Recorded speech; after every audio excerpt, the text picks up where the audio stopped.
So the question says we need to match the list based on the information given in this paragraph. We are given the equation of circle C1, C2, C3. This is the same.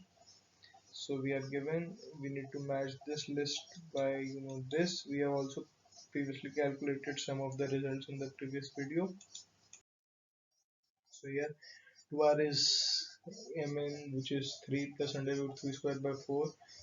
4 square plus 4, which is 12. So we get r as 6. So center of circle lies at y is equal to 4 by 3x.